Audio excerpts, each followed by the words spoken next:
Good afternoon, everyone. My name is Deniz Wagner. I'm an advisor at the Office of the Representative on Freedom of the Media at the OSCE. I'll be chairing our session today. I'll try to be as efficient in the timing as our previous session, so I am going to politely smile over and make sure everybody's keeping their answers short and snappy, so we also have time for some discussions with the audience. But welcome to this session on resilience and media freedom. I want to start with a very brief introduction, drawing upon maybe a little bit of what was discussed over the last 2 days. I'd like to start by referencing what Kellen Gallagher said at the beginning in her introductory remarks of the first day, where she really highlighted the resilience of fearless journalists, those who continue their work under unimaginable circumstances. And she said, and she called on all of us, if they can do it, we can do it. And I cannot agree more. So I wanted to bring that notion back. And we must rise to this challenge. But we're going to be talking about resilience. And I think resilience is much more than individual courage. It's also about the strength of our information environment, the strength of our newsrooms, our editors, our publishers, and the platforms that allow reporting to endure, to innovate, and even to flourish under pressure and in an ideal world without pressure. But as we've heard over the last 2 days, the environment is under extraordinary strain. We see rising autocracies, the spread of disinformation networks, legal harassment, violence, transnational threats, and the list unfortunately goes on. The challenges posed by the broligarchy, my new favorite term, where a small number of powerful actors shape public information. And against this backdrop, resilience has become, in a way, one of these defining concepts of our time. It's applied to economics, to institutions, to democracies, and increasingly to our information environment itself. But what does it actually mean? And crucially, how do we achieve it? So I'm going to be asking our panelists a little bit about this question. Let me briefly introduce everybody, starting to my far left. We have Stefan Kossoff, who's the head of democratic governance at the FCDO here in the UK. Next to him, Giulia Lucchese, who's a legal advisor at the Council of Europe. Beside her, my dear colleague Barbara Trionfi, a principal advisor to the OSCE representative on freedom of the media. And to my left, Carlos Gaio, who's the CEO of Media Defense. There is a diversity in the different types of action that these different speakers and panelists can take, so we're going to try to look at the different perspectives here. I want to do a quick flash round, if I may, to start us all off. When we talk about resilience, it can sometimes feel a little bit like a buzzword. So let's break it down, but in a sentence, if you can. What does resilience actually mean for media freedom, from your perspectives? Maybe we start at the far left and then work our way this. So Stefan, what does resilience mean to you? I'm conscious that we are sitting between everyone and wine to come, and we need to answer these questions quite quickly. I just wanted to say thank you for inviting me onto this panel. I want to say thank you to the organisers of this forum. I can't emphasise enough, from a UK government perspective, how important it is that we are having this conversation right now, given the context you've just set out, Deniz, and I won't repeat that. And I can't underline enough how important it is for us as the UK, as we are taking on the co-chairship of the Media Freedom Coalition, to be here this week and listen to all the expertise and experience in all of these sessions. This will help us to shape our agenda ahead. So I just wanted to get that out there before answering your very important question, Deniz. I mean, in terms of resilience, I basically, my sense is there's 2 key dimensions that we need to think about. The first is about the media system itself. It means that we need to ensure the information environment can withstand the pressures that it's facing, whether from disinformation, economic shocks, or attempts to silence independent journalism. And it's about maintaining a diverse, trusted, and sustainable media ecosystem itself, even when under pressure. That's one dimension. And the second one, equally important, is about societal capability. What we're talking about here is equipping the public with the confidence and the skills to navigate information safely and critically. Clearly, a population that can recognise manipulation, that can seek out credible sources, that can participate constructively in public debate is absolutely central to a healthy democracy. So for me, resilience is about those two key dimensions. Thank you very much, Stefan. Giulia, same question to you. Yes, thanks a lot. And I will also echo, but shorten it, the thanks to the organizers. I've had the opportunity to learn a lot in the past 2 days. So I work for the Council of Europe and I'm working on standard setting. So I will give a perspective which is more within the framework on which is my daily routine work. And from this perspective, resilience will definitely require a number of different steps. We do not only build resilience, and in a Council of Europe framework, this would mean negotiating and adopting legal and policy frameworks, providing trainings, building capabilities, monitoring developments, and providing venues to counter threats and harassment.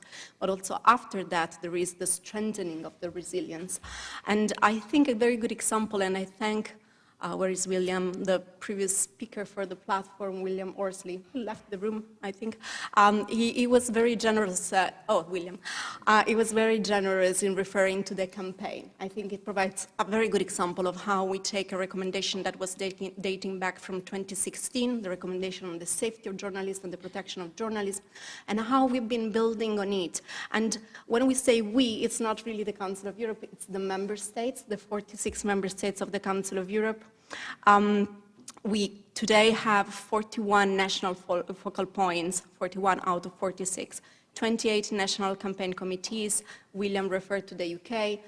This was indeed achieved through a recommendation coming from the OSCE. So there's also a very nice cooperation and common intent through the different international organizations that are working in the field.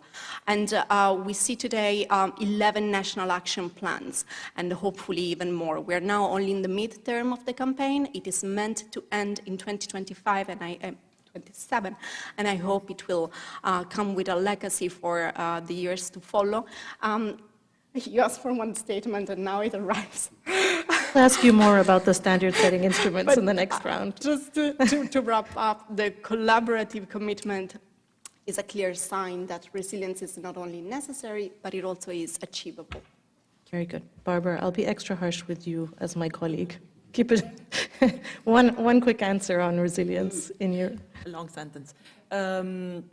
Sure. Maybe let me give you the perspective of the OSCE on resilience, which has become really a very common term within the OSCE context and within the security context of the Organization for Security Cooperation in Europe. And resilience includes protecting, so across the three dimensions of the OSCE includes protecting critical infrastructures, promoting societal, economic, and democratic strengths. So very much along what Stefan mentioned, and maybe I will just add one thing to that on the element of protecting critical infrastructure, how the media is a critical infrastructure and in conflict and in peace building. Thank you. And it draws upon comments that were made in a previous session today, in fact, about media and whether we should start seeing it as critical infrastructure. I think that links nicely to the conversation on resilience. But Carlos, from a legal perspective, perhaps, what would you define as resilience? Yeah, well, first of all, thank you for the invitation. I echo Stefan's words, and to make it short, I'll answer your question. To us, we work globally, so our point of view comes from interacting with dozens, if almost 100 countries every year, supporting journalists who have been sued or are facing legal problems because of their public interest reporting.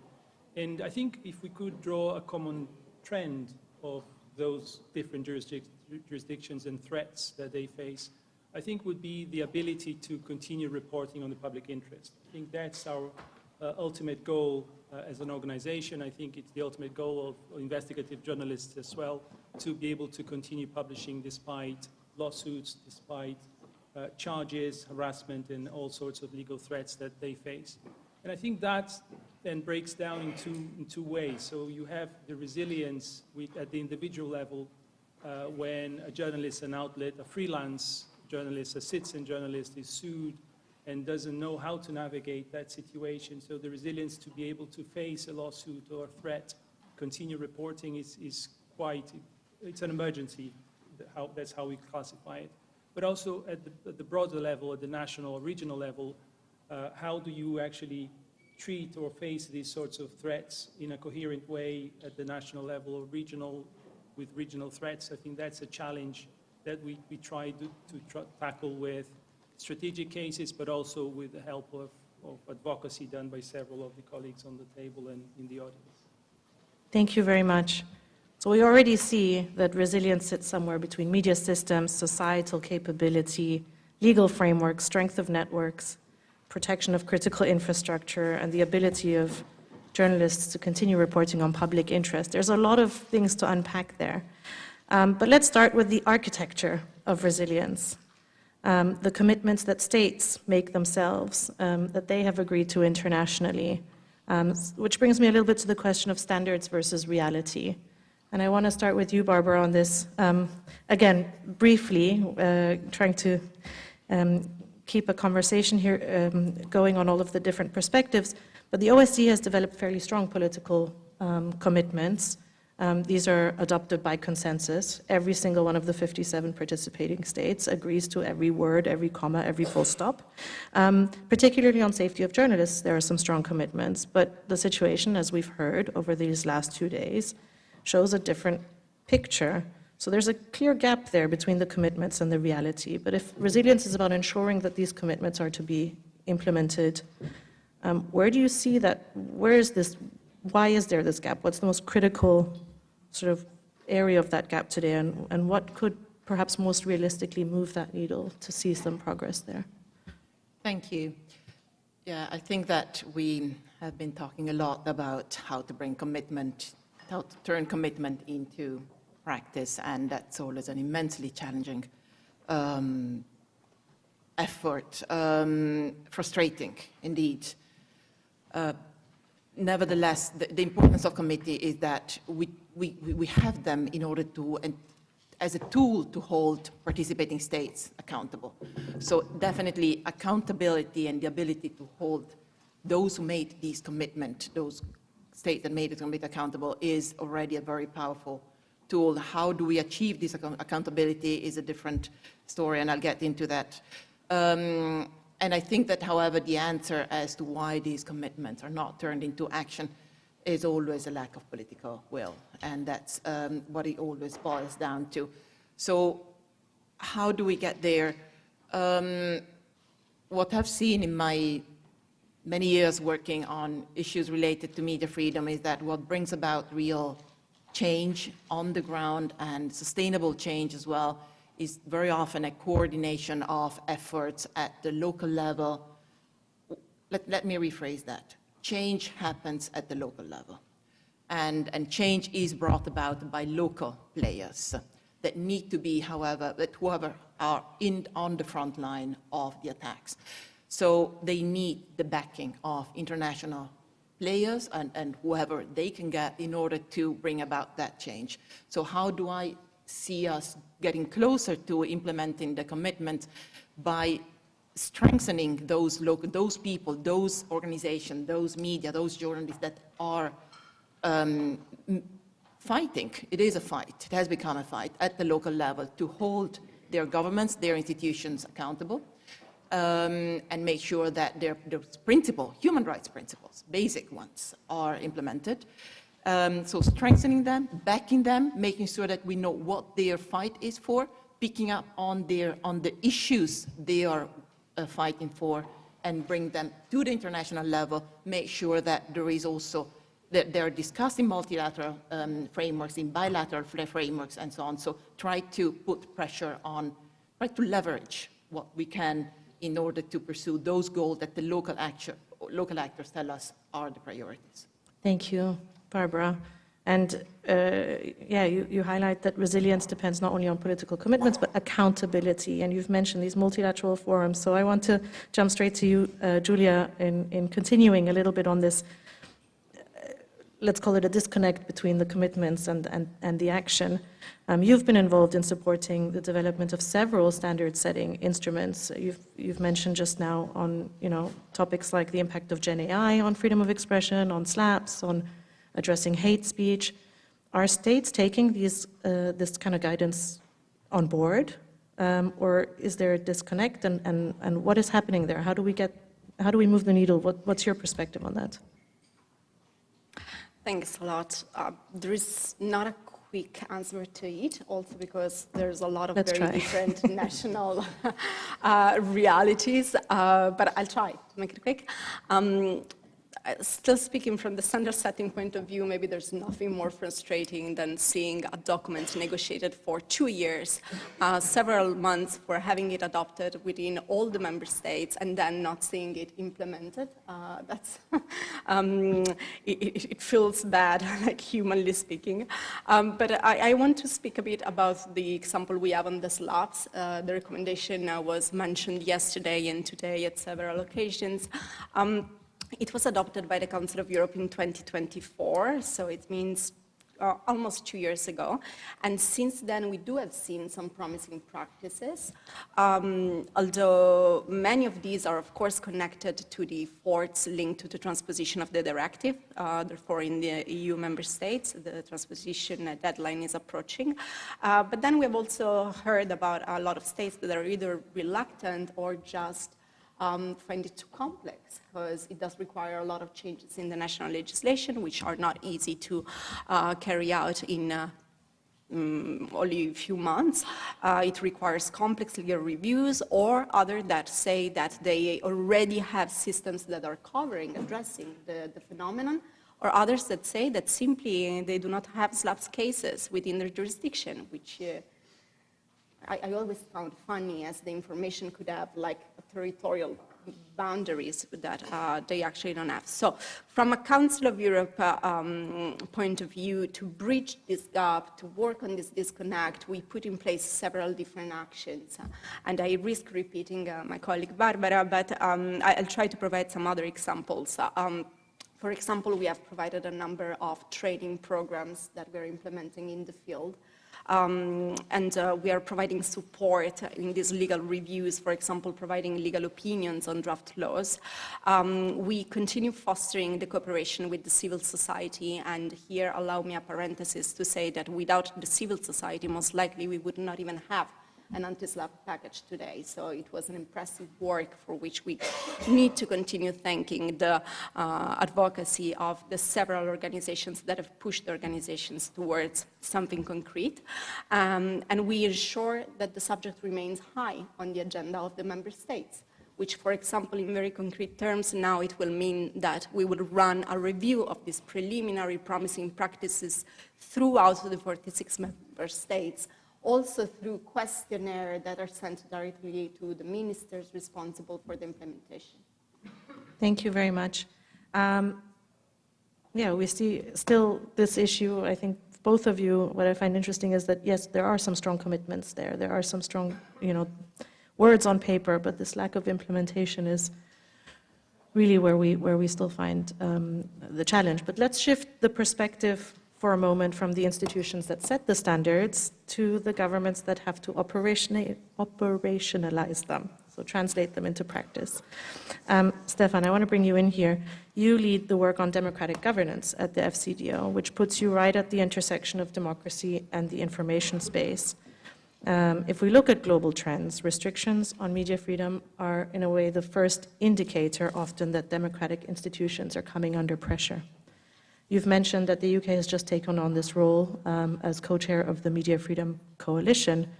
So I'd be interested to hear where governments like the UK, or in particular the UK as co-chair of the MFC, how you can most effectively support resilient media ecosystems internationally. Okay, great question. My starting point is governments can and should be doing more on these issues, both domestically and internationally. And we heard from both of my two colleagues who spoke before about some of the ways in which government could be stepping up more. Obviously, my remit is international policy. And again, I believe that we and other governments who are committed to media freedom can be stepping up more, even in the context of the reduced funding environment, which is a reality for most of us. I feel the gap is primarily actually about leadership. And that's a role that the UK wants to step into over the next few years. I mean, as my minister set out yesterday, we are determined to do as much as we can to put media resilience at the heart of our policy. We see it as a core issue of democracy, as you were saying. And as we all know, the pressures on media are growing, but they are related to a whole set of interlocking trends around democratic rollback and shrinking civic space in many contexts too, including Europe.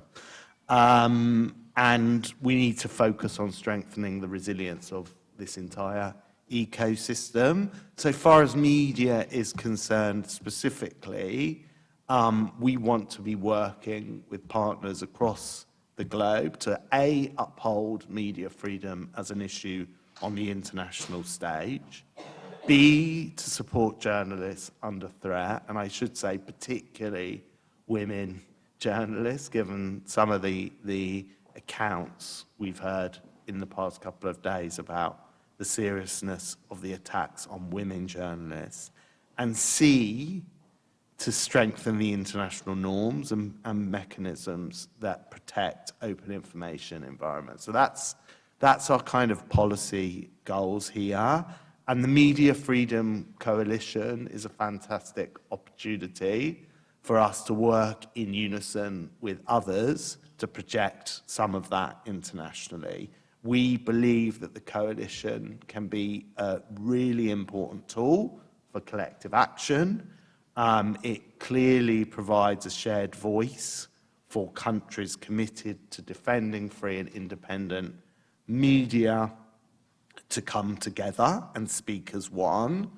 And jointly with our fantastic colleagues from Finland, we want to have a concerted effort over the next couple of years to raise the coalition's profile, provide a bit of that leadership that's been missing, and also to bring in new voices. It's important that this is a global coalition, including from members from the Global South. We also want to use that platform to really focus on this question of media viability. It's an obvious point, but independent media will only survive if it has access to diverse and sustainable financing, including from the private and philanthropic sectors.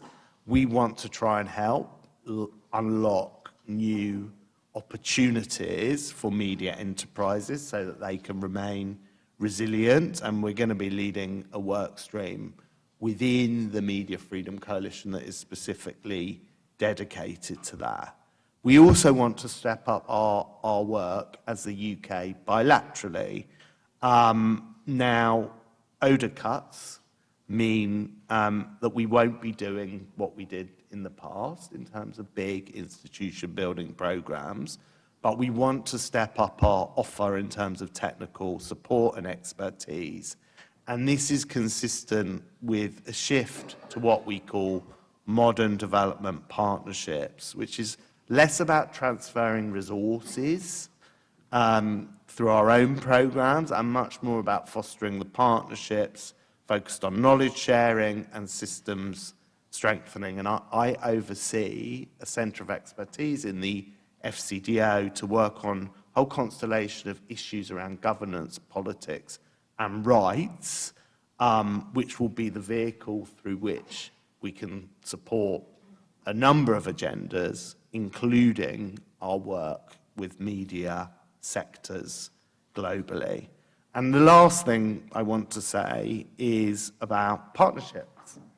And I want to emphasize the importance of UK work with key regional and multilateral organizations operating in this space, including the two on this panel. I think the MFC has an important place as a coalition of the willing to drive forward media freedom issues globally, but we also need to defend and protect this agenda in the multilateral system. And I think the Council of Europe's been doing great work through their Journalism Matters campaign, which is a really powerful vehicle at the European level to improve the safety of journalists and strengthen media freedom. And our colleagues at the OSCE too are doing a great job, particularly in terms of highlighting the close interconnections between work on media and national and global security, actually.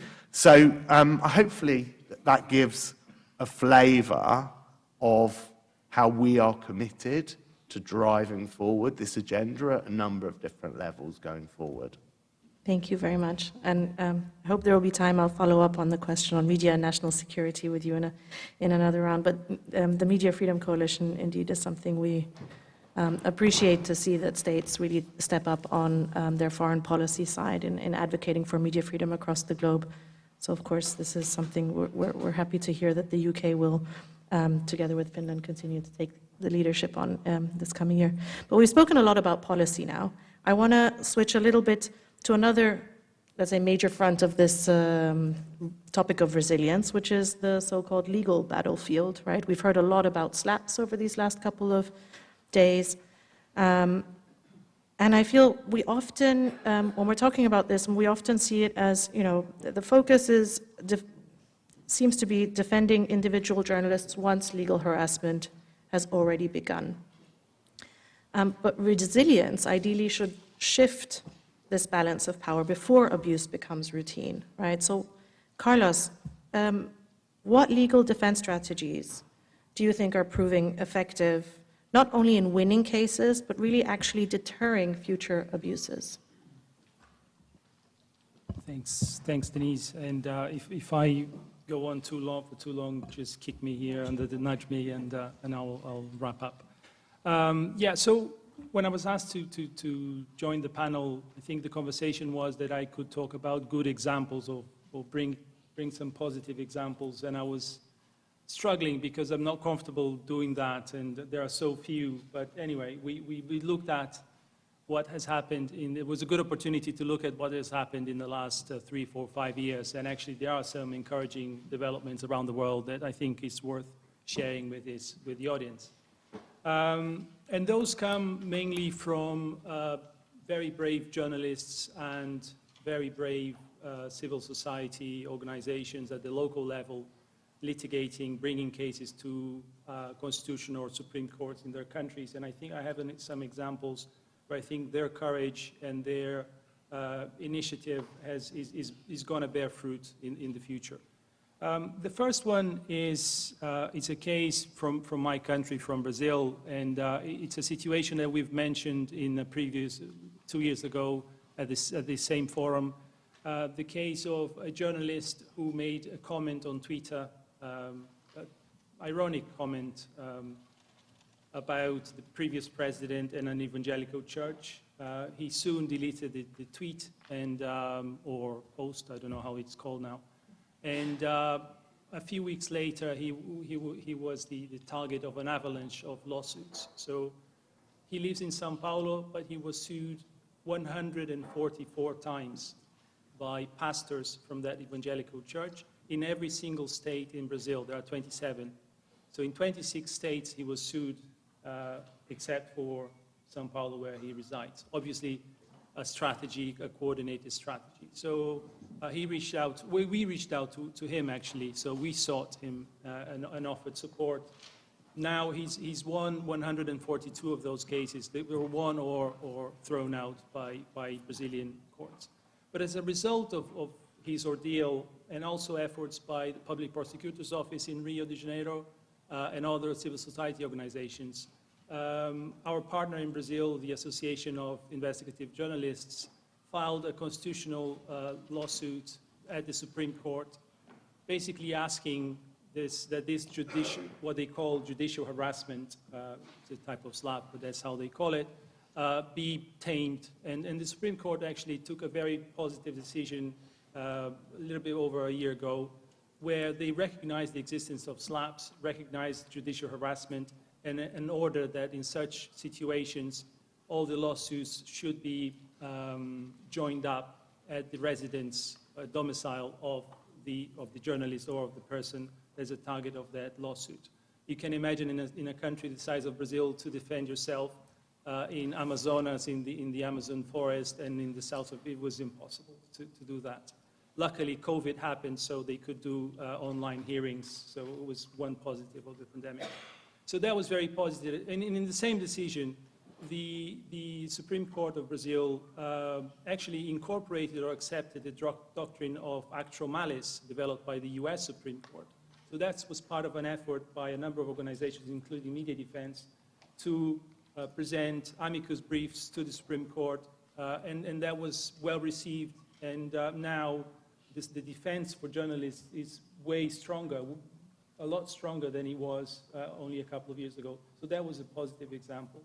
In Colombia, we have similar developments where, and this is the work of one particular organization, El 20, who filed a constitutional challenge to change the burden of proof in defamation cases where journalists were being sued by local and national level politicians, and they had to prove that it wasn't defamatory. So the Constitutional Court in Colombia reversed the burden of proof, and that was incredibly important. So a very specific provision of Colombian law was changed with an immense effect in terms of the defense available for journalists in that country. That court also recognized the danger, the risk of slaps to journalists, and ordered the legislative power to pass a law so that it can enforce the government's positive obligations to protect journalists. And then I want to just mention a couple of cases from Europe, actually, where the ingenuity of lawyers working in the defense of journalists is starting to produce interesting results. And in France and Italy, lawyers who we work with have pushed for counterclaims, or in Italy, the querele temeraria, or vexatious criminal complaints against politicians and companies and business people suing journalists. And in a few cases, those counterclaims were successful, which is very rare, you know. The esprit de corps of the legal profession and judges and prosecutors is quite tight. But the fact that they succeeded in a few cases, and there's a campaign by our partner in Italy, Ossigeno per l'Informazione, to promote the use of these types of counterclaims against vexatious lawsuits. I think that's a very good precedent. Obviously, there will be appeals, and we'll have to see how that develops. And the same thing happened in France with lawyers for Mediacité in Lyon, who won a 5,000 euro damages award against a company that filed a lawsuit against Mediacité. So I think these are encouraging precedents that are very difficult to pierce through that protection bubble of the legal profession. But this is something that I think we need to explore, and we're working with our network of journalists around the world to develop these lawsuits, develop these strategies, so that we're not working in the defense all the time, but we can be more proactive, trying to get good results for journalists, and try and change that balance of the harassment being completely one-sided, and journalists having to spend so much time and resources defending themselves. And my final, if you allow me, sorry, my final comment is a bit referring to what Barbara was saying of the local level. And I totally agree that you should start from the local level, go to the international level, and give prominence to their struggle. But I see how that is difficult for a freelance journalist or for a very small outlet that is reporting on environmental crimes or environmental problems, local corruption at the local administration. And they don't have the resources, they don't have a legal department, they see a lawsuit or a letter threatening, and they panic, and some of them don't react and end up being convicted. So how to really provide support and make sure that they know that there is support available, they can reach out so that they can defend themselves. And then later on, I agree with you completely, show what the problem at the international level so that to desensitize the authorities to act. I think that's extremely important. Sorry, thank you. No, all very wonderful examples. Thank you so much, particularly on the examples of the counterclaims. Yesterday we heard the term slapbacks, which I thought was kind of fun, an interesting concept. Now, we've talked a lot about these different defense mechanisms, and I want to do a very quick round if we can, and then hopefully there will be time for a couple of questions. But I want to zoom out a bit and think about the longer term of resilience, and do a very quick round, if I may. Barbara, starting with you. You're currently a principal advisor at an intergovernmental organization. In your previous role, you were heading the International Press Institute, more of a non-governmental role. So from these different experiences and perspectives that you have, I thought it would be interesting to ask you, if we fast forwarded 5 years, maybe even 10 years down the line, what would a genuinely resilient media environment look like to you? Super easy, super quick question with a 1-minute answer. Okay, so what we mentioned before, some of us mentioned before, what are the elements of media resilience? So we need, what do media need in order to be resilient? They need to be properly funded or have the possibility to be properly funded. This is number one. Editorial independence, which is also linked to the funding, obviously. They need to control the means of distribution, they need to be able to reach the audiences that they want to reach and not be directed by algorithms somewhere else. And also, absolutely key, they need to be valued within society as a pillar of democracy. They need the societal, they need respect. And because Carlos mentioned the local media in Brazil, and this is also actually a part of the research I did on environmental journalism, and I remember absolutely how so many local media said we need better networks. We need to be able to be part, like how these networks support them in going from the local to the international level and raising there. So maybe that's one thing. How do we get there? And on this I want to pick up on something that also was mentioned before. There is a positive obligation on governments and states to protect media freedom and to protect journalists. There is a positive obligation to create the conditions for media and journalism to exist. So what does it mean? It means not only that in the moment journalists are killed, the government and the state institution have to make sure that the killers are brought to justice. It also means that in the moment the media are starved, the government and the state needs to intervene in order to create the conditions for the media to survive. This is creating the economic conditions by ensuring that there is no capture of the advertising market, no concentration of the advertising market, all of that. But it also means to do something that we have been discussing for 2 days, which is find the solutions to the fact that the media is being starved because of the fact that the content is being taken away for free by big tech platforms. AI is making this even worse. So I do see that, so the inaction that we have seen so far is obviously not an option. And maybe let me add one last thing. A previous panel, a panel earlier today mentioned, we spoke about regulation. Now we've moved past this. That we missed the chance to regulate. Now we are way beyond that. And there is some truth to that indeed. But I also feel that we did not, that only now the call for statutory, some degree of statutory regulation of the platform is coming out really, really loud. We have been shy in calling for regulation because we know what the negative consequences can be if this is not done in a proper way. So rightly, we have been shy. We should continue to be careful about this. But we also have come to the point where maybe this is the only solution in order to try to fix the problem we're in. So how to build resilience? Let's make sure that there is money there for the media, and then that they're strong enough to actually play their role as the fourth estate, to stand up to the power and to counter the numerous attacks that are coming to them. Thank you, Barbara. So funding, value in society, and regulation, not whether there should be, but what it should look like, I think. I think we're past the do we need regulation question. It's what should it look like and how do we implement it properly? But I thank you very much for that answer. And since we're talking, if resilience is really about future-proofing media freedom, I don't want to go past and end the session without mentioning, at the very least, or touching upon the rise of Gen AI, the role of big tech. And Giulia, I'm looking at you, if you can very, very briefly, because you've worked specifically on a document that goes into great detail on the challenges that Gen AI poses and provided recommendations. If you could just give us a very short sort of advice on how we should be responding to this challenge in order to really focus on the resilience of the media and information ecosystem. Very short, but please bear with me. This is a subject that would deserve a 3-day conference on its own, so I'll try to be meaningful, but it's actually difficult.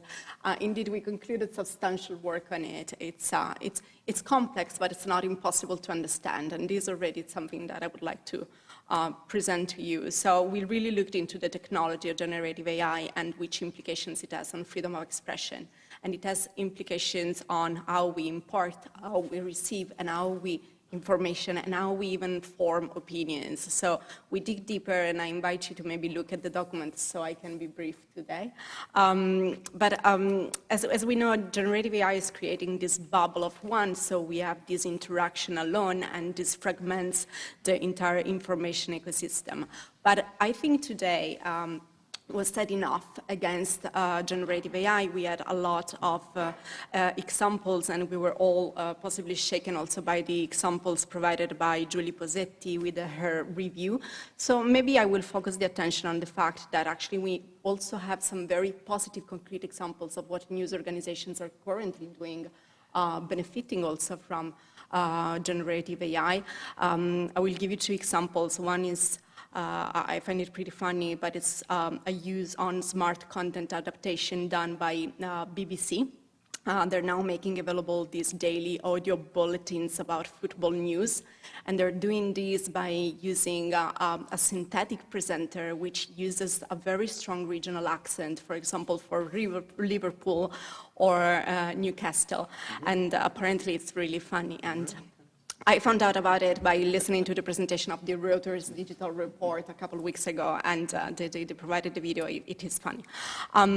Also, a couple of days ago, we had The Guardian that adopted the generative AI section they updated the Gen AI section in The Guardian's editorial code, and they published AI principles to engage with the technology in a deliberate and constructive way. And I think this is a very good example also of how the newsroom should start really to see how the generative AI can be used and presented to the public. This was also largely, I think, somehow building on guidelines of the Council of Europe on the responsible implementation of AI in journalism. And to say it in 3 words, it was about educating staff. The gentleman in the back made this point previous in his presentation, like also the journalists themselves should have the literacy to understand generative AI and know what best use make out of it. Creating in-house tools that incorporate the right values and being transparent. So long story short, we can definitely try to overcome and ensure the resilience of media freedom against the challenges of generative AI by making a collective effort to understand the technology, minimizing the risk, and making the best possible use of generative AI for freedom of expression. Thank you very much also for being very efficient in your answer. But I think generative AI also technology, broadly speaking, even raises an interesting strategic question around media and the information ecosystem. Many of you have alluded to this notion between media freedom and what we at the OSCE call comprehensive security. But we do see in this shifting sort of information ecosystem and a lot of the challenges around disinformation, FEMI, and so on, that many policy debates today frame the information space also through a security lens. I mentioned disinformation, but also hybrid threats and so on. And in all this, media freedom is not just a vulnerability, which it is often seen as or discussed as, particularly within the security sort of debates around this. I would argue it's also a strategic asset, a strategic strength. Somebody in a previous session spoke about it as, media freedom is critical infrastructure for national security, and we need to start thinking of it that way.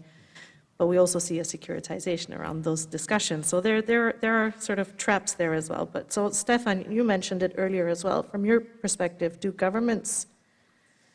you think that they still see media freedom as a strategic asset for democracy and security, or has that perspective perhaps been overshadowed now by more security-driven approaches to our information ecosystem? No, it's a great question and very topical. And I mean, I think some people may have lost sight of the connection between media as a critical national infrastructure for security, but I would underline that we haven't. I think our position is very much what you were saying, Deniz.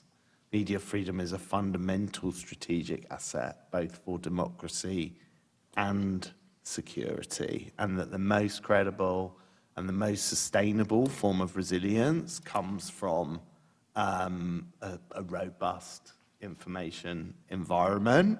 But your analysis of the trend is undoubtedly the case. There is much more focus on some of the security-focused measures you've underlined, stratcoms, counter-disinformation units, hybrid threat frameworks. They're mushrooming. And I wouldn't want to underplay either how important they are.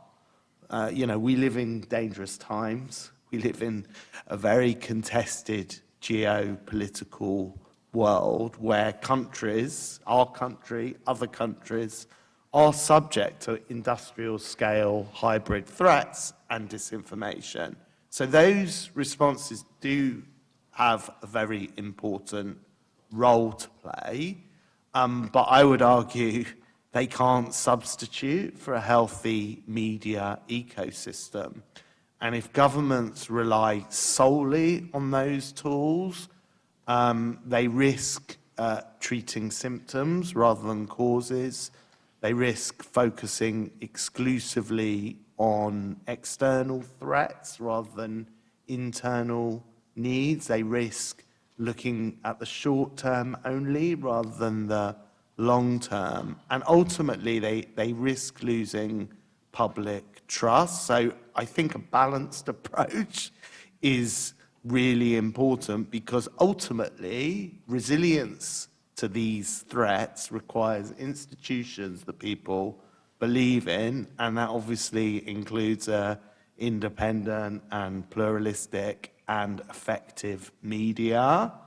As I said previously, it's not just about the media, though. It is about the wider democratic ecosystem, because it just goes without saying that a strong media sector goes hand in hand with a thriving democracy and everything that we associate with that. Free and fair elections, a strong parliament, wider accountability mechanisms, responsive governments that protect rights and meet citizens' needs. And so that's why, as the UK, I guess we try and take as holistic approach as possible to the challenge. And it's notable just to underline here that alongside our leadership of the Media Freedom Coalition, the UK is also co-chairing what we see as another really important global alliance in the Open Government Partnership. Because in truth, these represent two sides of the same coin. We need open governments as much as we need objective, impartial, public interest media. And OGP gives us a platform to drive reforms that make governments more open, accountable, and inclusive, while at the same time we work to reinforce an empowered civil society and a media that's free to scrutinise, challenge, and hold those in power to account. So all of that goes together as part of a core package. But I mean, in summary, and in answer to your question, media freedom is at the heart of both democracy and our security considerations. We can't allow it to be eclipsed by purely a securitized response. As much as those defensive tools are important, there's no doubt that they work most effectively within the context of a healthy information environment and a functional democracy. Thank you so much. I want to ask one final question, Carlos, to you, and pivot a little bit to another interesting change in the information landscape, which is who is actually producing information. As we know, journalists are no longer the only actors shaping public discourse. And if I read correctly on the website of Media Defense, you also take a broader sort of approach to not just protecting journalists, but others. So it made me think a little bit about, the question that we also internally have a lot about: who are you protecting when you're talking about media freedom, information ecosystem? We see content creators, influencers shaping public discourse, taking part in political debate in different ways. And I'm curious about your thoughts on this. Do you think that, we should broaden that scope of who needs to be protected? Should content creators or influencers be protected in the same way as professional journalists? And if so, or if not, where do we draw the line? It's, I think, a bit of an unfair and impossible question, but maybe you have an answer to that. Thank you. Yes, a difficult question, and we don't have a fixed approach or definition. You're right, our definition of what constitutes journalism is quite broad. So Media Defense will support independent media outlets, freelance journalists, bloggers, microbloggers, citizen journalists. Some of those categories are now defined as influencers, right? I think it's a bit unfair to some of them. Others, perhaps, it's a little bit fairer. But we'll try and analyze on a case-by-case basis whether there is an important reason of public interest to support that case and that defense. Sometimes, the journalists will be publishing content that we don't necessarily agree, but as a matter of principle and the interest that they're defending in that case, it's important that we step up and do that. And our portfolio of cases, just so that you have an idea, we've grown incredibly quickly in the last few years. So in 2021, we supported globally 120 new cases, just in 2021. And last year, 2025, we supported 285 new cases just in one year alone, right? In addition to all the other cases that have continued or continue since we started our support. So demand for legal support is just exploding around the world. And most of the journalists that we support are not part of a structured legacy media outlet. So they don't have, I mentioned earlier, repeating myself, a legal department to help them. So 70% of the journalists we help are freelancers, are independent journalists, are those who don't have anywhere else to go. Those are the ones that we're supporting. 20% are basically independent media outlets that have small operations and require support. And the other cases are constitutional challenges, public interest litigation that we also do. And when you mention influencers, and I say bloggers, it depends on the context, and everything depends on the context and in the jurisdiction. But what I'm thinking of are the Vietnamese Facebook bloggers, who are the only source of independent news or information in Vietnam, that are targeted every single day and go to prison every single day in Vietnam. Or a blogger in Angola who has, what she does is that she goes to Facebook and rants or complains about, corruption at the local and the national level, and she's been doing that consistently, and she was charged with sedition. So we were able to help her, and the charges were dropped. And I have, plenty of examples where journalism at the local level is threatened in a way that is very heavy-handed by local politicians, by local businessmen usually. We have some businesswomen suing, but it's mostly businessmen starting these lawsuits, which is quite problematic. So I think it's important to look at media freedom in a broader way, that it's not limited. And I'm sure that's not the intention. I think it's convenient when we talk about media outlets and so on. It's normal, it's fair. But I think we need to expand that definition, or who would benefit or who does benefit from media freedoms. The European Court of Human Rights has great standards that it set up. Regional bodies in the Americas and in Africa, the UN bodies have set important standards that protect freedom of expression, in a broader category, not limited to standard traditional outlets. So in a way, yes, but it's all a case-by-case basis. And I think our measure of what really defines us, defines the support is if the reporting is consistent and if it's in the public interest. And if the interests at play are important and a matter of principle as well, we'll try and support. Sometimes we're defending a case that it's difficult, but the repercussions of that case or of a bad decision in that case will be so huge for everyone else that it's important to take those cases head on, so that we're protecting other journalists or other public interest people reporting down the line. Thank you, Carlos, very much. It is indeed a case by case, complicated to define. But thank you, and we've heard a lot of different sort of perspectives on what resilience is and how to achieve it. Journalists and their resilience, media systems resilience, societal, democratic resilience, and broken it down into all of these. I wish we had more time for more. I've also been nudged by the organizers that unfortunately there isn't time for any questions at the moment, but that I think maybe there's a reception later on where I hope our panelists will stick around and we can have conversations, or continue this conversation.